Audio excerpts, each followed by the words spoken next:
Hi, I'm Shannon Murray, and I'm guest hosting for Ramen and a Half. We're here at DesignerCon 2013 in Pasadena, California.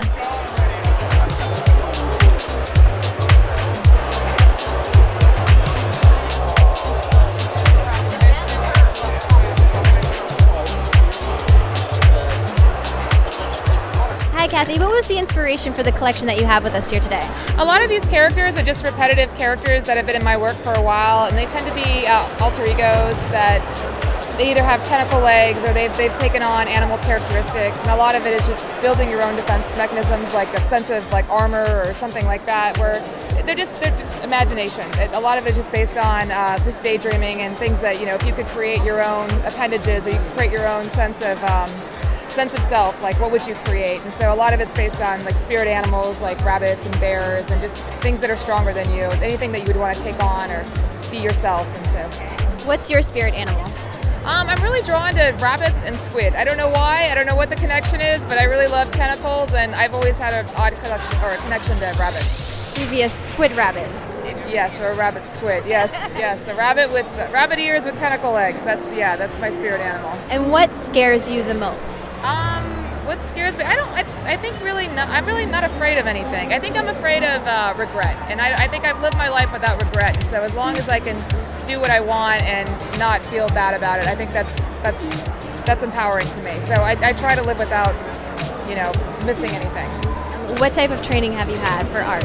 I went to school at the University of South Florida forever ago, in 1994. So I've been doing this for 20 years. That was a conceptual school, so it's more about idea, and then most of the techniques I have are self-taught. So it's just learning by necessity. So what would you recommend for young female artists that are out there right now?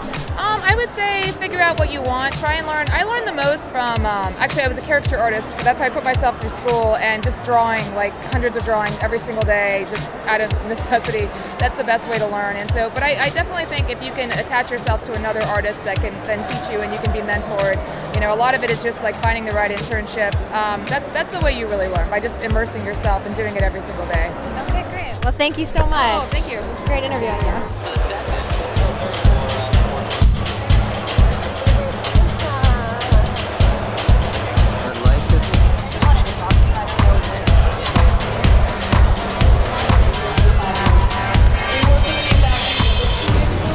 Which country do you feel responded most to your work?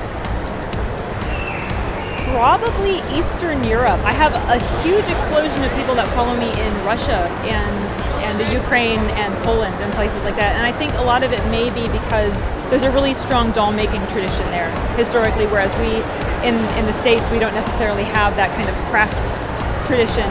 But also Japan. And it's probably because I've done shows there too, but they seem to have a really good handle on the idea that something can be a little bit odd, but it can also be cute, but that doesn't make it creepy. It's a misfit, and I think they get that concept really well. And the thing that stands out most to me is the teeth. Yes. Where did that idea come from? I collected antique dental tools for a really long time. Dental drugs, dental tools, anything that had to do with like pre-1940s dental things. And I started acquiring actual human teeth to go with the collection, and then I thought, well, I could put these into my art as well. So here's the fun stuff. Okay. If you were a creature or person or animal in your past life, what would you be? Probably some kind of small bird that is always afraid that it's going to be eaten. Like a little sparrow or a chickadee that's always kind of freaking out all the time, because that's very much my personality.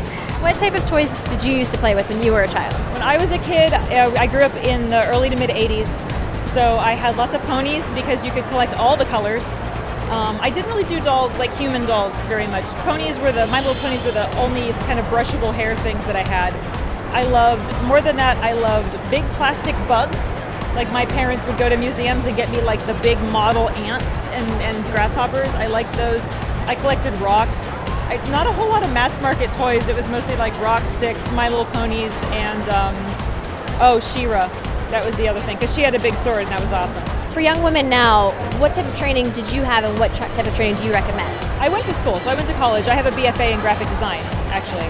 I'm glad that I went to learn the foundations, because it's through it's a pain in the ass to go through foundations and learn about all this junk that you're like, but that's really boring and it's really lame and I'm never going to use that. But you will, because you have to know the rules to break the rules. And I think it's important to, in order to be someone that can be respected, I think it's important to know what you're talking about before you can branch out and do your own thing. But not everything you learn in school is going to be applicable. About half of what I learned in school you can just throw out the window, but the other half I'm really glad that I had it. So what I would say is take every experience to do something, learn something, or experience something that comes across to you, because I've never regretted doing something. I've only regretted the times that I didn't. Got it. So. And last question, your shirt. Have you ever played with a Ouija board? When I was a kid, I was not allowed to because it was of the devil and evil. Yeah. But I did go to a sleepover with some older girls, and they had a Ouija board. It was also the first time I ever went skinny dipping. Oh, getting wild. Did you guys have any activity? We may have, or who knows? Somebody might You're have. moving it. No, man, you're moving Yeah. it. Who knows who's moving it? That's cool. Well, thank you so much for your time. We really appreciate it. Thank you very much. Thank you.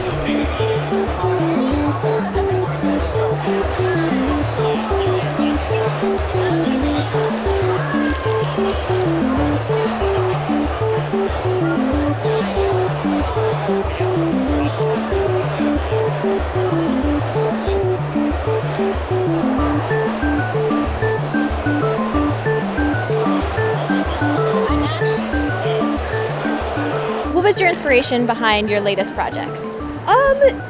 Natural history museums, bugs, kind of weird animals, and really bad science fiction movies. What's your favorite Bad science fiction movie? Yeah. Oh, God. Oh, Forbidden Planet. Or The Creature Wasn't Nice. Awesome. So if you were a creature or bug in a past life, what one would you want to be? Probably this dude, because he's like really fat and hungry. He's so cute all the time. too. Look at So, those and bug eyes. Yes, that one. What is your artistic training?